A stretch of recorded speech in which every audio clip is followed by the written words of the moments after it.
I froze as the doorbell camera notification lit up my phone again. Another package was gone. I opened the footage expecting the usual delivery glitch. But there she was, Sophia Wilson, the self-proclaimed queen of Maplewood Estates, strutting up my porch in her pink blazer like she owned the place. She glanced left-right, and without hesitation, scooped up my box and walked off with a smirk that said, "What are you going to do about it?" That was the fourth time this month. My daughter's Christmas gift, my medication, even a set of tools I needed for work all vanished. But this time, I wasn't just angry. I was calculating. She thought her HOA title made her untouchable, that she could rewrite the rules for everyone else. She was wrong. Because soon, Sophia Wilson would learn what happens when you steal from a man who builds his own justice one die pack at a time. Before we dive in, tell me where you're watching from and what time it is there, and make sure you're subscribed, because this is one HOA revenge you don't want to miss. I moved into Maplewood Estates 6 months after the divorce, because I wanted quiet, neat lawns, picket fences, the kind of neighborhood you see in real estate ads where nothing dramatic ever happens. I unpacked boxes, hung a few pictures, and told myself this would be the fresh start my daughter and I deserved. For a while, it was exactly that morning, coffees on the front step, the old man 2 houses down, waving as he watered his azaleas, and the mailbox that finally fit all the junk mail I'd been saving for months. Then packages started vanishing. The first time I blamed the courier. A small box with a knitted scarf I'd ordered for my daughter's birthday simply never made it from the porch to our hands. "Delivery error," I muttered, assuming it would turn up in a day or two. When the second box, a replacement, disappeared, the same way suspicion burrowed under the polite veneer I kept for my neighbors. By the time my prescription medicine failed to arrive, that polite veneer had cracked. I didn't want to be paranoid, and I certainly didn't want to make a scene. But I also wasn't going to leave pills or presents to whoever fancied themselves the neighborhood's judge and jury. So I put up a doorbell camera. A small, ugly block of plastic with a lens that felt like a tiny, impartial eye. I told myself I was investing in peace of mind. The footage the camera saved that first morning sat on my phone like a soft grenade. I watched it once, thinking maybe trauma or a cruel dream would explain what I saw. Then I watched it again, and the pieces clicked into place like a puzzle I didn't want to see completed. She walked up my porch like she'd rehearsed it. Sophia Wilson, blonde hair pulled into that ponytail she thought hid the years, a pink blazer that screamed boardroom, and a gait that was all purpose and entitlement. She glanced casually at the street and the neighbors' windows as if checking for paparazzi, which is how she wanted to be perceived around here, conspicuous in control. She bent, scooped up the box with practiced ease, and tucked it under her arm as if she were rescuing a lost puppy rather than walking off with someone else's gift. I replayed the moment at least 8 times. Each loop hit me differently. First came disbelief. How could the HOA president, the woman who chaired every meeting, host every community barbecue, and signature stamped so many permits, walk away with my things? Then came anger, hot and immediate, sharpened by the placed 4-4. Ridiculousness of it all. Sophia, guardian of neighborhood standards, taking packages like a secret suburban kleptomaniac. Finally, a slow, cold calculus set in. This wasn't random, it was pattern. She lived 3 houses down. She drove a white SUV that glowed conspicuously in every driveway, as clean and untroubled as the spreadsheets she likely used to micromanage other people's lives. I dug through the timestamps on the footage and cross-referenced them with my schedule. The pattern was ugly in its simplicity. She struck in late morning, usually between 10 and 11 during the narrow window when I was gone to work and most folks were out running errands. She preferred medium-sized boxes, the sort that suggests something tempting inside, something worth keeping. I showed the footage to George, who rented the little house with the green shutters across the street. He used to be a cop until the night shift, and a bad knee convinced him to trade patrol for a vegetable garden. He watched the clip with that same dull, careful expression that used to make him a good cop. "Well," I asked, expecting some form of vindication. He rubbed his chin. That's her," he said. "You sure you want to make waves, John? She's powerful around here. She writes the rules." "I don't want a war," I told him. "I want my stuff back." We walked down to Mrs. Chen's house next. She was 90, if she was a day, with a cardigan the same faded color as the lavender in her yard. Her voice wobbled when she told me that something similar had happened to her grandson's birthday present, a small action figure that had practically been the boy's whole world. She showed me a text where she'd asked Sophia if she'd seen anything. Sophia's response had been the sort of velvet dismissal I'd come to expect. "We're trying to keep the neighborhood safe. If you think your package is lost, file a report." "File a report," I repeated. The words felt useless and thin. I went to the non-emergency police line that afternoon with my phone in my pocket. The desk sergeant listened with professional patience as I described the footage and the sequence of disappearances. He told me what I half expected: they couldn't arrest someone without clear evidence of intent or possession. According to him, it might be a civil claim. If you have more victims, bring them in, he said. We'll reopen an investigation. I left the station with a stamped copy of a report and the faint taste of bureaucracy. It felt cold and imprecise, like a bandage on a broken rule. Meanwhile, Sophia continued to preside over the monthly HOA meetings, where she wore her authority like an heirloom. The very next week, I found a notice on my door about a violation. My mailbox had the wrong finish apparently, and my grass, which I'd mown the day before, was over the allowed height by some arbitrary measurement. I thought of the polite conversations we were supposed to have in this neighborhood: a cup of sugar borrowed at dusk, a phone call to check on the elderly. Instead, I had a piece of paper accusing me of a cosmetic crime. That's when the neighborhood Facebook group started to hum. At first, it was the usual stream of lost pet posts and recommendations for the local handyman.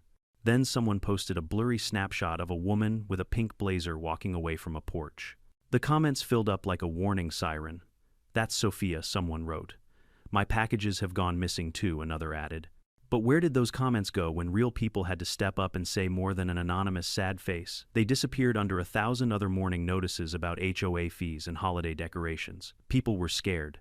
Sophia had the power to veto home improvements, to withhold approval for patios, to make life difficult for anyone who crossed her.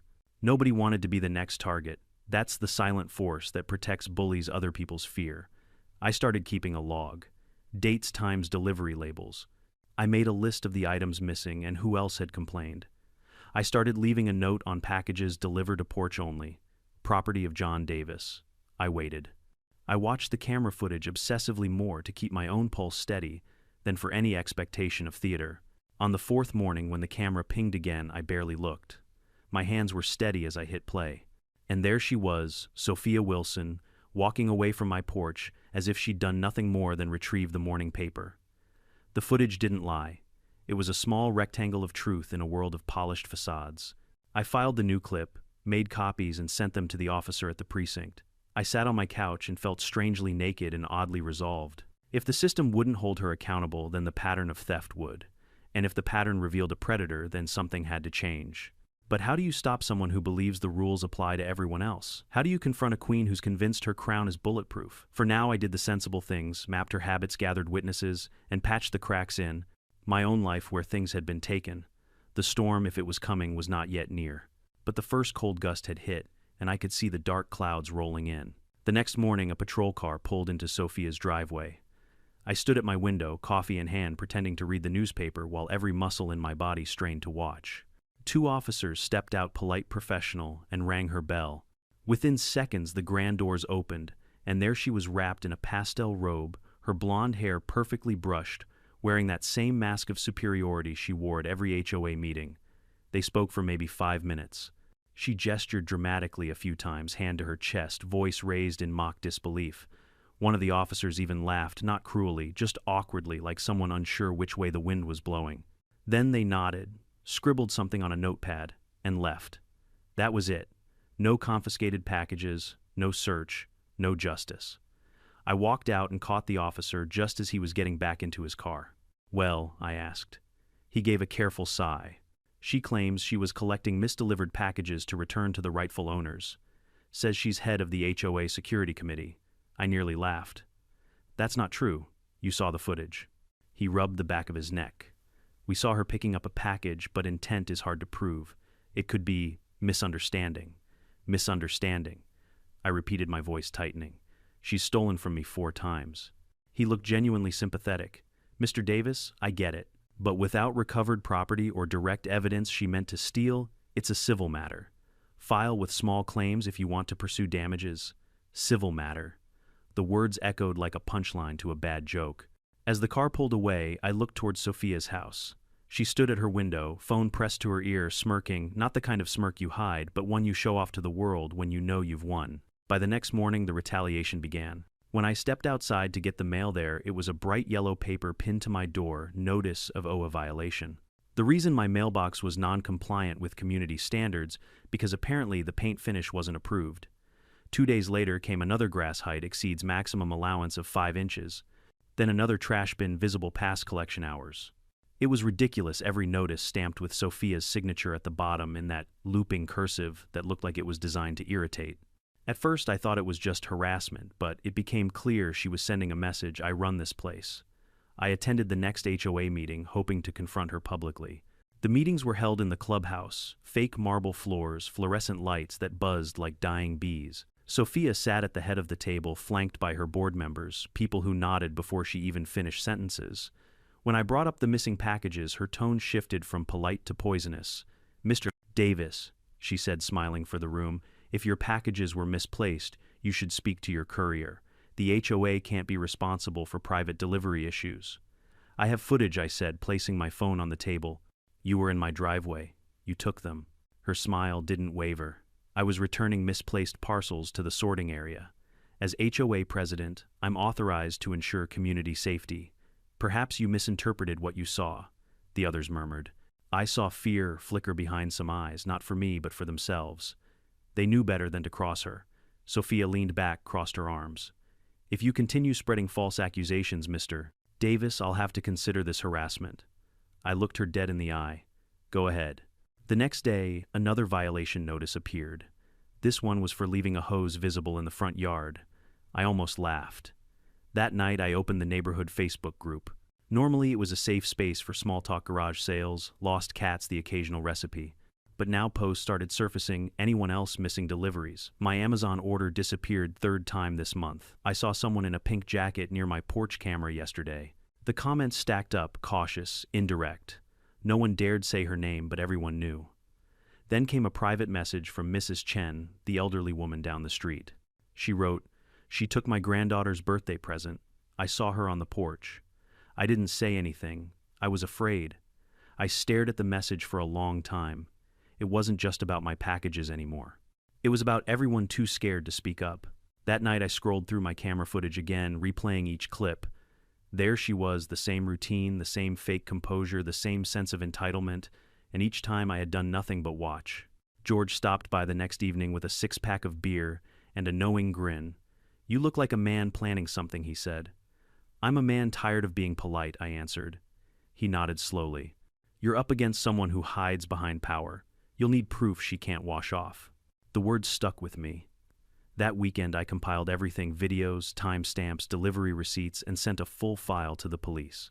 I even dropped off a USB drive with every clip neatly labeled Package 1, Package 2, Package 3. When I followed up on Monday, the officer gave me that same weary look.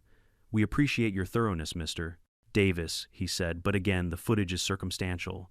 She could say she was safeguarding them." "So what you're telling me," I said, "is the HOA president can rob the entire neighborhood and call it community service." He hesitated. "Her husband's a lawyer. He's already mentioned harassment and defamation. We can't act until there's undeniable evidence." "Undeniable," I repeated. "Got it." When I left the station, the air felt heavier, like the whole suburb was pressing against my chest. Sophia's white SUV glided past me at the intersection, her window rolled down just enough for me to see her smile. It wasn't arrogance anymore. It was victory. That night, I sat in my living room, lights off, TV muted. My phone buzzed every few minutes, another notice, another HOA email about community decorum. Outside, the sprinklers clicked rhythmically and the streetlights painted the neighborhood in sterile gold. I realized something simple and infuriating. Sophia wasn't just stealing packages. She was stealing the idea of fairness. She had the system wrapped around her perfectly manicured fingers: the police, the HOA board, even the neighbors who stayed silent out of fear. And me, I was just another man playing by rules she'd written. For the first time since moving here, I understood what kind of place Maplewood Estates really was: not a peaceful suburb, but a carefully curated illusion of order built on control. Sophia didn't need to threaten people outright. She used paperwork, bylaws, and polite smiles, sharper than knives. She'd learned that the best kind of power was the kind no one dared to question. But she had made one mistake. She'd picked the wrong neighbor to steal from. I poured myself a drink, stared at the folder of evidence on my laptop, and whispered to no one in particular, "If she wants to play dirty, fine. Let's see how she looks in purple." Because while Sophia Wilson had the system, I had something better: creativity, patience, and a camera that never blinked. The game was no longer about proof, it was about consequences, and I was done waiting for permission. The next few days were quiet, too quiet, the kind of silence that feels like a taunt. No packages arrived, no violations appeared on my door, and no one mentioned Sophia at the mailbox. But that stillness didn't fool me. She was watching, waiting for me to lose my temper, to give her another excuse to tighten the leash. That wasn't going to happen. I'd learned something from living under her thumb: the louder you fight a control freak, the more powerful they feel. So instead, I got quiet, strategic. I started researching. Late at night, while the rest of Maplewood Estates slept under their HOA-approved porch lights, I sat in my office scrolling through forums about package theft deterrents. Glitter bombs, stink bombs, dye sprays triggered by motion sensors. I watched videos of engineers building elaborate traps for porch pirates, some purely for comedy, others serious as law enforcement tools. They were clever but temporary. You spray glitter on a thief, they wash it off. You hit them with stink spray, it's gone in a shower. I needed something that lasted, something symbolic, poetic. That's when I stumbled on an article about security dye packs. Banks use them. Hidden inside bundles of cash, these packs explode when moved, covering robbers in bright, indelible dye that marks them for days, sometimes weeks. The more they try to scrub it off, the deeper the pigment bonds to skin. It was perfect. Of course, the practical side of me asked, how the hell do I even get one of those? That's where my old college roommate came in. His name was Brian Keller, now a security systems engineer for a private firm. We hadn't spoken in years, not since the days when we built ridiculous contraptions for engineering class remote control lockers, motion-triggered alarms, and one unforgettable project involving an exploding paint balloon meant for ébord la détente. The man had a genius for controlled chaos. When I called him, his first reaction was exactly what I expected. John Davis. From Purdue, I thought you were dead or married. Same thing, really. Divorced, I said dryly. And no, I'm alive. But I've got a thief problem, he laughed. You in suburbia, what, some kid stole your newspaper? Worse, I said. HOA president, middle-aged, drives a white SUV, steals packages from porches like she's doing God's work. There was silence, then a low whistle. That's specific. I've got her on camera. The police won't touch it. I want to build a deterrent. Deterrent how? Something that leaves a mark she can't hide. Literally. He chuckled.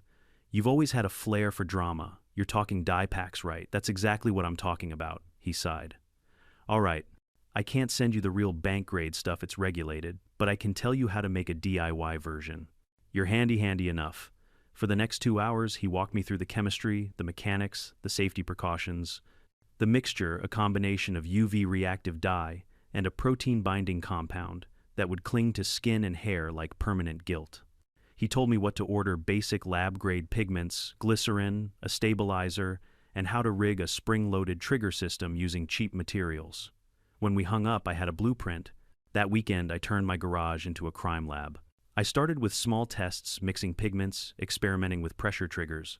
The first attempt failed spectacularly. The dye pack burst early, staining the concrete floor, and my left arm a deep violet that didn't fade for days. The neighbors probably thought I'd taken up finger painting. The second test was smoother. I packed the dye into small plastic capsules reinforced with adhesive tape and built a simple release system. Pull the flap, pressure pops, dye detonates. The third version, that was art. I hollowed out a hardcover book, fitted the capsule inside, and added a thin film to delay the trigger just enough for whoever opened it to get a full face of consequences. By Sunday night, I stood in my driveway holding a small cardboard box labeled Luxury Spa Products, innocent, appealing, and utterly weaponized. I placed it gently on a tarp and tested the mechanism one last time. Click. Pop. Woof. A cloud of brilliant purple burst out, followed by streaks of yellow that clung to every surface. My garage door looked like it had hosted a rave. I laughed until my ribs hurt. It worked. I refined the design over the next few days, turning my petty revenge into an engineering project. Each new prototype was smaller, cleaner, more reliable. I even added adhesive microbeads to the dye to ensure maximum cling. This stuff wouldn't wash off in a single rinse. It would stain everything it touched. Then came the logistics. Timing mattered. Sophia's theft schedule was precise. Monday through Thursday between 10:00 and 11:00 a.m., after the mail carrier left, but before most people came home for lunch. Friday, she usually stayed inside, probably reviewing violations to hand out over the weekend. So Friday became prep day. I ordered decoy items, cheap candles, fake jewelry, generic boxes from Amazon to establish a delivery rhythm. I wanted her confident, certain that I was still the same easy mark. Meanwhile, I began tracking her movements through the HOA newsletter and neighborhood updates. Sophia's ego was her biggest weakness. She couldn't resist announcing everything. Community walkthrough, Tuesday, 10 a.m. HOA safety patrol, Wednesday morning. Each post was a window into her routine. On Tuesday, I confirmed it. She left her house precisely at 10:42 a.m., always in that spotless SUV, phone to her ear, pretending to conduct official business. Perfect. Wednesday night, I assembled the final trap. I lined the inside of the decoy box with the die device and a small camera hidden in a vent slot just for evidence. I made sure the die wouldn't trigger until the lid was halfway open. I sat back, staring at the finished package. My heart raced, but not from fear. There was a strange calm in knowing that for once I had control. For months, I'd let Sophia dictate the rules, decide what was right, what was wrong, who deserved peace. But now, for the first time, I was writing my own rulebook. Before bed, I texted George a picture of the decoy box. "Emmy, tomorrow's the day. George. You sure you want to do this, Emmy? Oh, I'm past wanting. George, you're insane. I love it." I barely slept. I kept imagining Sophia's face, that smug, practiced calm, cracking apart in an instant of confusion and purple chaos. Thursday morning, I woke early, cleaned the porch, and set the trap neatly by the front door. The label was visible: luxury spa products, fragile. The kind of thing Sophia would convince herself she deserved more than anyone else. I brewed coffee, sat by the window, and watched. At 10:45 a.m., like clockwork, her SUV appeared. I saw her through the blinds, phone pressed to her ear, sunglasses on, walking with that same arrogant precision. She didn't even hesitate, just bent down, took the box, and walked off like she was collecting tribute. I smiled and sipped my coffee. If all went as planned, she'd open it inside her home. The delay would make sure the die had time to fully release, where everyone could see the results later. But a small part of me wondered, would she learn? Would she stop? Or would she double down, blame someone else, twist the story like she always did? I didn't have to wait long to find out. About 20 minutes later, my phone buzzed. It was George. George. Dude, she's purple. Then came the photo. Sophia Wilson, the mighty HOA queen of Maplewood Estates, stood on her front lawn screaming into her phone. Her hands, neck, and half her face were glowing violet, streaked with bright yellow. Her pristine pink blazer was ruined. Her expression, somewhere between disbelief and rage, was a masterpiece. I laughed so hard I nearly spilled my coffee. For months, she'd painted me as the problem. The messy newcomer. The rule breaker. Now she was the one wearing her guilt for the whole neighborhood to see. And the best part, she'd done it to herself. The morning air was crisp, almost cinematic. That kind of golden suburban light that makes everything look calm: lawns, glowing birds, chirping sprinklers, humming in rhythm. But beneath that calm was the quiet hum of revenge. I had my coffee in one hand, my phone in the other, and my porch camera feed open. The box sat perfectly in framed sunlight, kissing the label luxury spa products. To anyone else, it was just a delivery. To me, it was justice in cardboard form. I'd rehearsed this in my mind for days. The timing, the angle, the placement, everything calculated. I even ran a few dry tests to make sure the package looked convincingly tempting. I wanted Sophia to feel like it was hers the moment she saw it. That was how she operated: entitlement disguised as community concern. At 10:43 a.m., right on schedule, her white Escalade rolled into view. The sun glinted off its freshly waxed hood. Even her car seemed smug. She parked 2 houses down, pretending to fiddle with her phone, the same act she'd perfected. I imagined her inner monologue: poor John, always getting packages delivered to the wrong address. Good thing I'm here to help. I leaned closer to the screen. The camera captured every detail: her pastel blazer, her polished nails, her precise stride. She didn't even glance toward my house. She was too confident for that. She walked straight to the porch, glanced once, left once, right, and bent down. Then she smiled.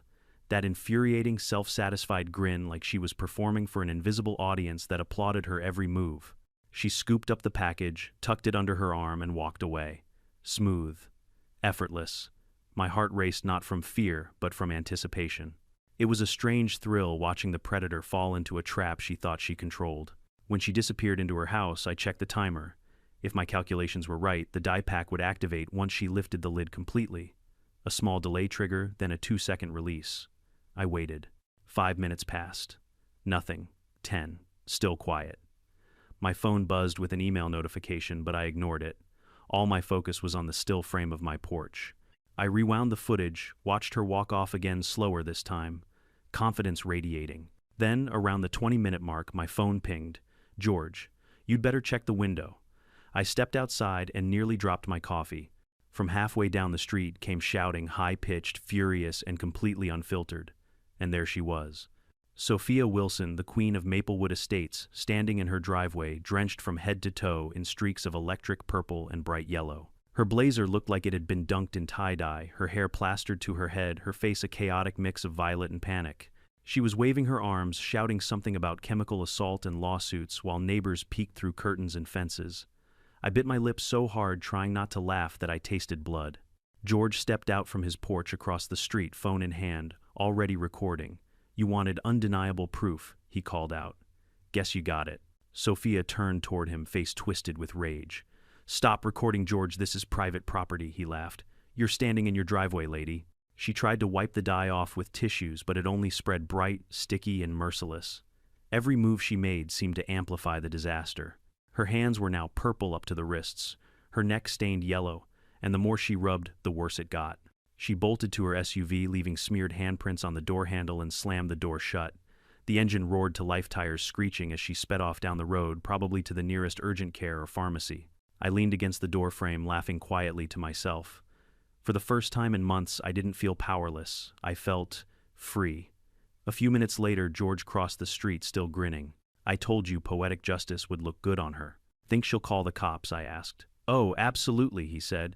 "And when they see your footage, they're gonna laugh too." By evening, the whole neighborhood knew. The HOA group chat exploded.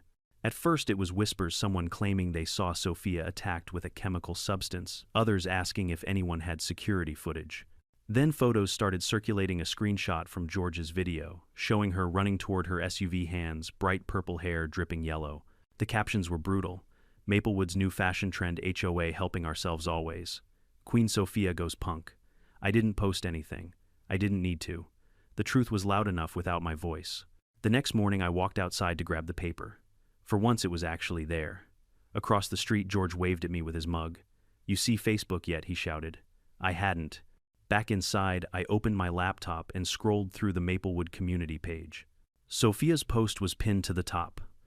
"To all residents, an unfortunate incident occurred yesterday involving a tampered package. Please be cautious of suspicious deliveries. The HOA will be investigating this act of vandalism." The comments section was a battlefield. "Wait, wasn't that you on video taking packages? I thought HOA didn't handle deliveries. So you tampered with your own crime." Still seeing purple Sophia, she tried to delete the thread twice. Both times it reappeared because someone had screenshotted everything. Once something hits the internet in this town, it's immortal. I checked my camera footage again. The video was perfect. Sophia approaching, stealing, walking away, then cut to her screaming in color. It was the kind of footage that spoke louder than any accusation. I didn't post it. Not yet. I saved it, backed it up on 3 drives, and labeled it insurance. That afternoon, George stopped by with pizza and 2 beers. "Congratulations," he said. "You just made the front page of Neighborhood Gossip." I didn't even say a word, I said. "Exactly. That's what makes it powerful." We ate on the porch, watching cars slow down as people craned their necks toward Sophia's house. The blinds were drawn tight, but you could feel the tension radiating from behind them. "Think she learned her lesson?" I asked. George smirked. "People like her don't learn lessons. They just look for someone else to blame." He was right. Around sunset, a black SUV I didn't recognize pulled into my driveway. A man in a navy suit stepped out, neat haircut, lawyer's briefcase. He walked up with the confident stride of someone who believed paperwork could fix anything. "Mr. Davis," he said smoothly, handing me an envelope. "You've been served." I opened it. A formal notice, intent to pursue legal action for assault with a hazardous chemical. I couldn't help it, I laughed. "Let me guess," I said. "Sophia sent you," he frowned. "Mrs. Wilson claims you engineered a device that intentionally caused harm. Tell her to check the porch footage," I said. "She stole property from me. That's a crime." The dye was a feature. He gave me a stiff smile. "We'll see what the authorities decide." After he left, I forwarded the footage and a written statement to the police attaching timestamps, product receipts, and the relevant section of state law regarding self-defense of property. Then I closed my laptop, poured myself a drink, and sat back to enjoy the sunset. For the first time since moving to Maplewood, I wasn't the one under surveillance. She was. That night I dreamed of her SUV glowing purple under streetlights, a neon confession on wheels. And as I drifted to sleep, one thought replayed in my head. You can wash your hands 1,000 times, Sophia, but guilt always stains deeper than dye. By the next morning, Maplewood Estates was in full uproar. The neighborhood, once obsessed with lawn height and mailbox paint codes, had something far juicier to talk about. Sophia Wilson, the HOA queen, caught in a scandal of her own making. The first ripple hit Facebook. Someone posted a collage, 6 photos of Sophia, her face and hands glowing bright purple, captured from different angles. Underneath the caption read, "Breaking news, HOA president tests new community safety measure." Within minutes, it had over 100 laughing reactions and 50 comments. Sophia tried to delete the post. Then another appeared. And another.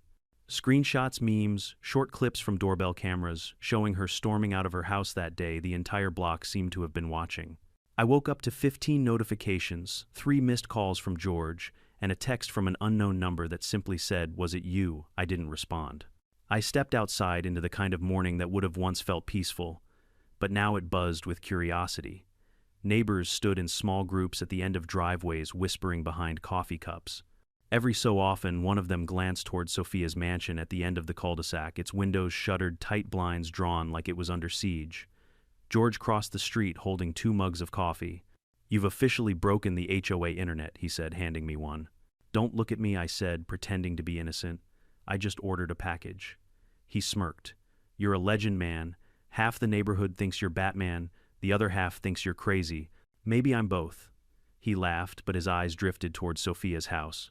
"You should see her page. She's losing it." When I checked my phone again, I saw what he meant. Sophia had posted a long statement. "Yesterday, I was the victim of a malicious prank involving a tampered package. Someone in this community clearly intends to harm me and the HOA. This will not go unpunished." The comments beneath it were brutal. "Pretty sure the only thing you were tampering with was our mail. Funny how the victim has purple hands and my missing blender. You did this to yourself, Sophia." For the first time since I'd moved here, people were talking back. The fear was cracking. By noon, a squad car pulled into her driveway. 2 officers stepped out, one holding a clipboard. From my porch, I could just make out their conversation. Sophia gestured dramatically, waving her stained hands. She pointed toward my house twice. I just smiled and waved. When the officers finally walked over, I greeted them calmly. "Morning, gentlemen," I said. "Coffee?" The taller one smiled awkwardly. "No thanks, Mr. Davis. Mrs. Wilson reported an incident involving a package." "I figured," I said. "Would you like to see the footage?" Within minutes, they were watching the recording on my phone, Sophia walking up to my porch, stealing the box and carrying it home. I explained the device, how it was a non-lethal theft deterrent designed for property protection, modeled after legal security die packs used by banks. When the video ended, one of the officers chuckled under his breath. The other hid a grin behind his notepad. "So she stole it," the shorter one said matter-of-factly. "Exactly," I said. "And the die did the rest." The taller officer nodded. "Seems self-inflicted." They thanked me for the cooperation, promised to file an updated report, and drove off back toward Sophia's house. I watched from my porch as she met them at the door, still blotched purple, yelling something I couldn't hear. Whatever it was, they didn't look convinced. That afternoon, the HOA group chat exploded again, this time with real consequences. "Emergency HOA meeting tonight," one message read. "All board members required to attend." When I arrived at the clubhouse that evening, half the neighborhood was already there.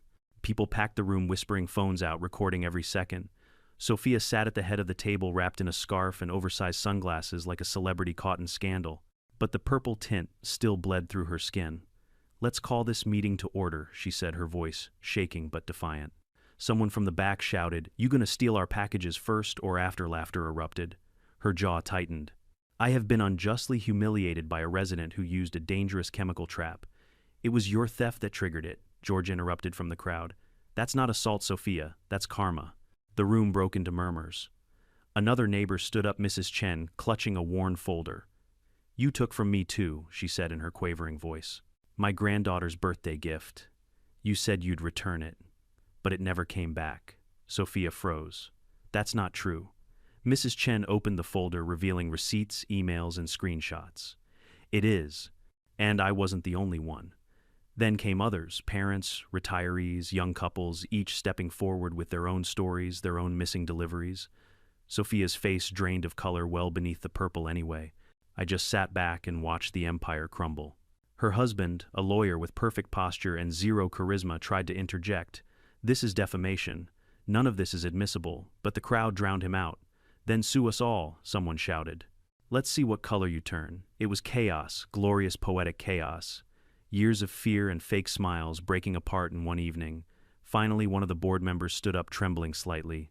"We need to vote," she said. A vote of no confidence in Mrs. Wilson as president. Hands shot up across the room, almost unanimous. Even her own secretary raised hers hesitantly. When the motion passed, Sophia slammed the gavel down, splattering a faint streak of purple across the table. "You can't do this," she shouted. "I am the HOA. No," someone said, "from the back you were." Security escorted her out minutes later. She screamed about legal action, conspiracies, criminal pranks, but by the time the doors closed behind her, the laughter had already started. Outside, the air smelled sweeter. It wasn't just victory. It was relief, the kind that only comes after months of suffocating under someone else's control. Over the next few days, the story spread beyond Maplewood. A local news crew showed up, cameras in hand. The headline the next morning read, "HOA President's Sticky-Fingered Scandal Purple Justice in Maplewood Estates." The accompanying photo, Sophia leaving the courthouse scarf, pulled tight purple stains still visible, was priceless. She tried everything. Dermatologist solvents, even paint thinner. But nothing worked. The dye bonded to her skin like guilt itself. Her husband filed an assault claim, but the police dismissed it after reviewing the footage and multiple witness statements. The official report labeled the incident, "Property Defense Incident." No charges filed. And with that, her reign was over. But the humiliation didn't fade as easily as the dye. She avoided public spaces, canceled meetings, and stopped driving the Escalade altogether. When she finally reappeared weeks later, her hair still carried faint violet streaks, a ghost of her own downfall. I didn't celebrate publicly. I didn't gloat. I didn't need to. The neighborhood had already done that for me. People I barely knew waved as I passed, thanking me under their breath. "You did what we all wanted to," one man whispered outside the post office. "You made her accountable." The new HOA interim board released a statement acknowledging a breach of community trust and promised reforms. Package theft reports dropped to 0. As for me, I just went back to living, quietly, peacefully. But sometimes late at night, when the porch light flickered and I caught my reflection in the doorbell camera, I'd think of that moment, the purple cloud blooming, the look on her face, the raw panic of someone finally seeing themselves for what they were. Some people pay fines for their crimes, others pay in reputation. Sophia Wilson paid in dye, and as poetic as it sounds, the stain fit her perfectly. You could feel the shift in Maplewood Estates before you even saw it. The gossip had burned through every fence line every morning, dog walk, every polite wave at the mailbox. It was the first time in years people weren't whispering about HOA fines or approved paint colors, they were whispering about justice. The official announcement came 3 days after the chaotic meeting. An emergency HOA board session opened to all residents. Word spread like wildfire. Even the folks who normally avoided HOA politics showed up, folding chairs in hand, popcorn in tow. It wasn't a meeting anymore, it was a reckoning. The clubhouse was packed. Cameras from local news stations had set up by the back wall, their red lights blinking. You could hear the hum of nervous energy in the air, like everyone had come to watch the Queen finally lose her crown. Sophia Wilson entered late, wearing oversized sunglasses and a turtleneck high enough to hide most of her jaw. It didn't work. Under the fluorescent lights, faint purple streaks still bled through her skin, ghostly reminders of her crime. Her husband, Robert Wilson, followed behind her, sharp suit briefcase in hand, jaw tight like he was trying to physically hold his world together. They took their usual seats at the head of the table, but this time no one stood to greet them. The new interim chairwoman, Mrs. Langford, cleared her throat. "We're here tonight," she said, "to discuss serious allegations against former HOA President Sophia Wilson concerning theft, harassment, and abuse of authority." The word former rippled through the crowd like a spark catching dry leaves. Sophia adjusted her scarf and tried to smile, but her voice trembled. "These so-called allegations," she began, "are a coordinated attack. I have served this community for 12 years, volunteered my time, kept this place safe, clean, and respected. And now I'm being targeted because of one childish prank." Someone in the back shouted, "You mean the prank you pulled on everyone else?" Laughter followed, loud and uncontrollable. Sophia's composure cracked for a second. "I will not be mocked," she snapped. "This entire situation is being blown out of proportion. The packages I collected were misdelivered. That's all. 16 packages," George's voice rang out from the side of the room. He stepped forward holding a folder thick with documents. You've been collecting mail since 2022. People here lost medication gifts, electronics. You even took Mrs. Chen's granddaughter's birthday present. The crowd murmured. Sophia froze. Mrs. Chen, gentle and soft-spoken as ever, stood from her seat clutching a small box. You took her doll, she said simply. She cried for weeks. I kept this receipt hoping someday you'd return it. Robert Wilson rose sharply. This is outrageous. None of this is admissible evidence. You can't hold a trial in a community meeting. But Mrs. Langford cut him off. We aren't a court, Mr. Wilson. We're a community. And this community is done being afraid of you two. Applause erupted. Sophia's hands shook. You're all ungrateful, she hissed. I built this place. I held it together. George leaned forward from his seat. No, you strangled it. Then came the testimonies. One by one, neighbors stood and told their stories. Missing Amazon packages, vanished letters, mysterious inspections where Sophia entered porches uninvited. Someone even mentioned she once fined a family for unauthorized Halloween decorations because their pumpkins didn't match the HOA aesthetic. The room grew hotter with every confession. Every voice chipped away at the image she'd built, the perfect suburban monarch guarding her kingdom of manicured lawns. Finally, the treasurer, a quiet man named Ethan, stood and cleared his throat. There's one more thing, he said. During the internal audit, we found discrepancies. Everyone hushed. He lifted a stack of papers. Over $57,000 in HOA funds are unaccounted for checks written to cash invoices signed only by Mrs. Wilson. The silence was so heavy you could hear the ceiling fan creak. Sophia turned pale beneath the purple, at least. That's ridiculous, she sputtered. I approved emergency expenses. Landscaping, repairs, maintenance, Ethan shook his head. All fake vendors.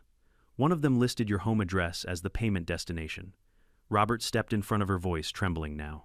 We won't dignify this with... But the crowd had already turned. Phones came out, people snapping photos of the documents, recording everything. The story was writing itself. Mrs. Langford looked to the board members. Motion for permanent removal of Sophia Wilson from the HOA board and referral to county investigators for financial misconduct. All in favor, nearly every hand in the room shot up. Even one of Sophia's old allies raised hers, hesitantly avoiding her gaze. All opposed, no one moved. Sophia's breath came shallow and ragged. You'll regret this, she hissed. Every one of you, Mrs. Langford didn't flinch. Meeting adjourned. As Sophia stormed out, her scarf slipped just enough for everyone to see the remaining stains along her neck. Someone whispered, "Still purple." The laughter that followed rolled like thunder. The news broke within hours. HOA president removed amid theft, and embezzlement allegations hit local TV. A day later, national outlets picked it up, the purple HOA scandal. The footage of Sophia leaving the meeting surrounded by residents holding stolen package photos went viral. She tried to fight back online, of course. Posted long rants about being the victim of a smear campaign, claiming the dye trap was a terroristic device. But her posts were met with memes, jokes, and gifs of purple paint explosions. The internet had decided her fate. 2 weeks later, her husband's law firm quietly announced he was taking an indefinite leave of absence to focus on family matters. Translation, he'd been forced out.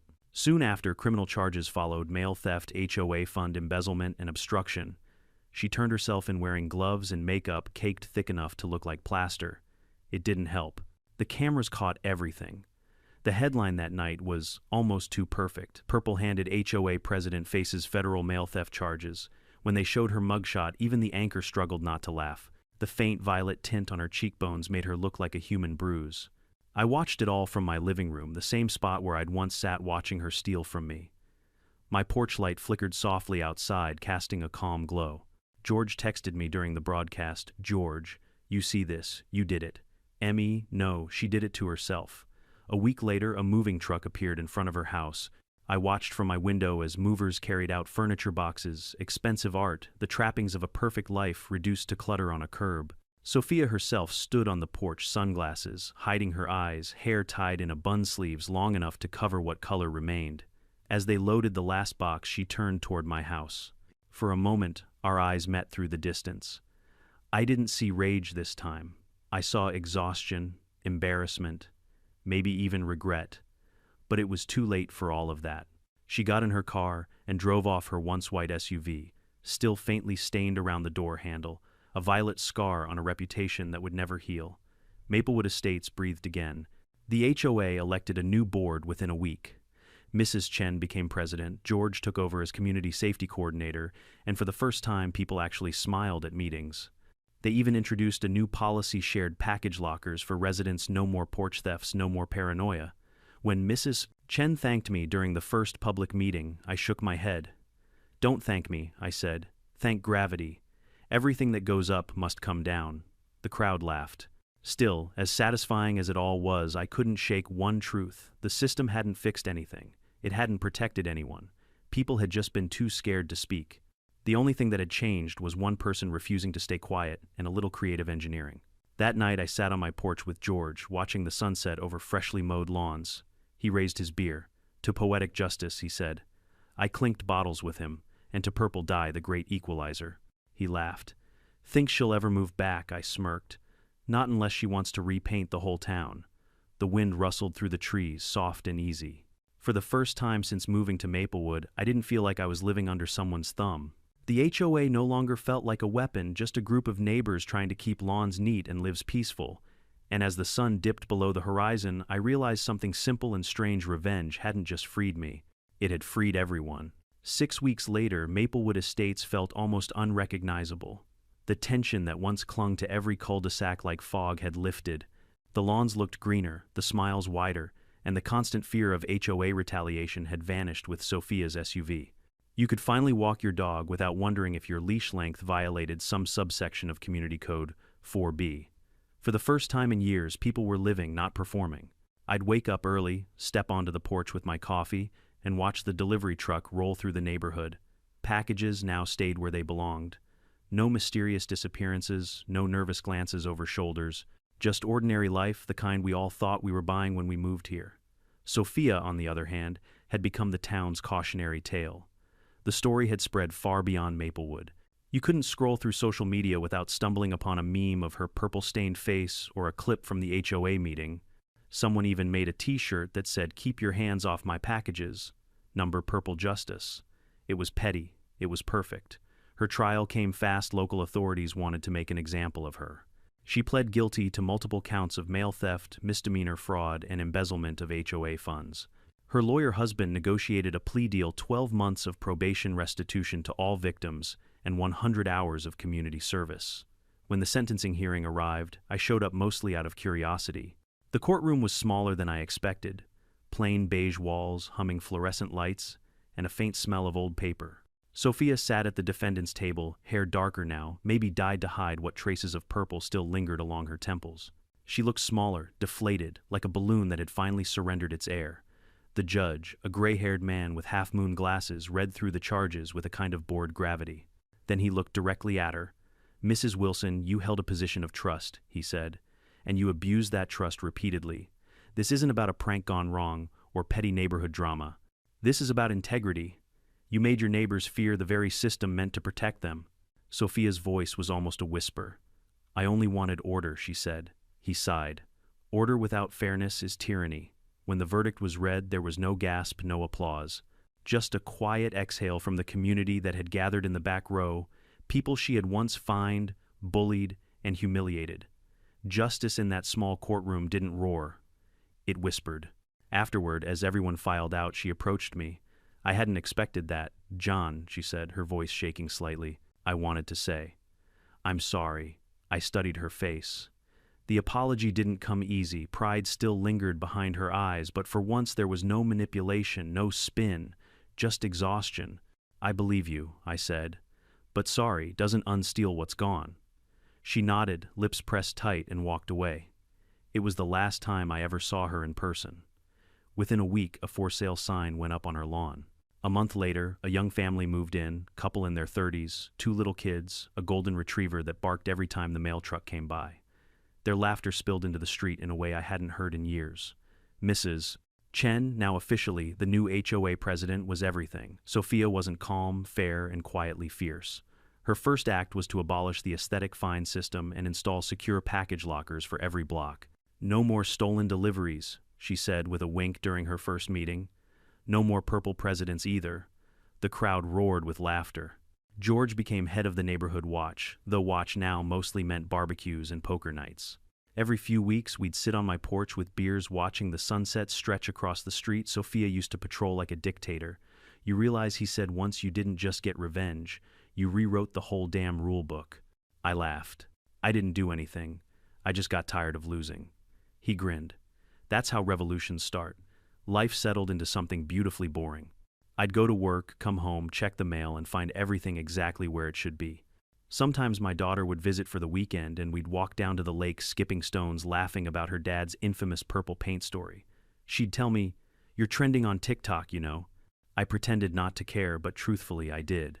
One afternoon, while unpacking groceries, I found an envelope in the mailbox, no return address. Inside was a small note written in neat cursive. "You were right. Some stains don't fade, but some people do learn. SW. No threats, no excuses, just that." I stared at it for a long moment, then folded it neatly and slid it into the drawer next to my old camera footage, the evidence that had started it all. I didn't need to keep it, but something in me wanted to remember. Not the fight, not the revenge, but the lesson. Because the truth was, this wasn't just about a package thief or an HOA tyrant.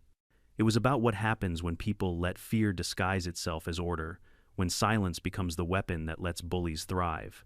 In the months after Sophia's departure, I saw the change everywhere. Neighbors who had once avoided each other started talking again. Kids rode bikes freely. The HOA meetings turned from battlegrounds to potlucks. The community began to heal not because someone was punished, but because someone finally pushed back. One evening, as the sun bled into the horizon, I sat on my porch and watched the new family move in across the street. Their youngest daughter was playing with chalk on the sidewalk, her laughter echoing softly. Her mom waved when she noticed me. "Hi, we heard you're the one who caught the purple lady," I chuckled. "Guilty," she smiled. "Well, thank you. We feel safe here because of you." "Just doing my civic duty," I said. When she turned away, I looked down at the concrete steps, the same steps where Sophia had once stolen from me, where all of this had begun. And I realized how strange it was that justice had started not in a courtroom, not with the police, but with one man, a camera, and a bit of creativity. It didn't feel like revenge anymore. It felt like balance. I leaned back, sipping my coffee, and smiled as the delivery van stopped in front of my house. The driver waved. "You're John Davis, right? The purple guy," I laughed. "That's me." He grinned. "Big fan of your work. People talk about you at the depot. They say you're the reason we feel safer dropping off boxes here." I took the package and nodded, glad I could help. As the truck drove away, I looked at the box sitting on my porch, untouched, secure, ordinary. And for the first time since this whole mess began, I didn't feel like a man seeking payback. I felt like a man who had reclaimed something far more important: peace. Because the truth is, justice isn't always about courts or laws. Sometimes it's about a community remembering that no one, no matter how powerful, stands above the people they claim to protect. Sophia had taught us all that, the hard way. And as twilight settled over Maplewood Estates, I smiled and whispered to myself, "Some paint fades, but accountability, that sticks forever." Sometimes the hardest battles aren't fought with fists or lawyers, they're fought with patience proof and the courage to stand your ground. Sophia Wilson believed power meant control, but real power lies in restraint, in staying calm until the truth paints itself for everyone to see. If there's one thing I learned, it's this: silence protects the bully. Speaking up, even when no one listens at first, breaks the spell. And when you fight smart, not loud, justice has a way of finding its color. So if you've ever dealt with a neighbor like Sophia or a system stacked against you, remember, you don't need revenge. You just need a plan. And maybe a little purple dye. What would you have done in my place? Have you ever faced a HOA, Karen, in your life? Tell me your story in the comments. And if you enjoyed this tale of karma, creativity, and comeuppance, hit that subscribe button, because in this neighborhood, poetic justice never sleeps.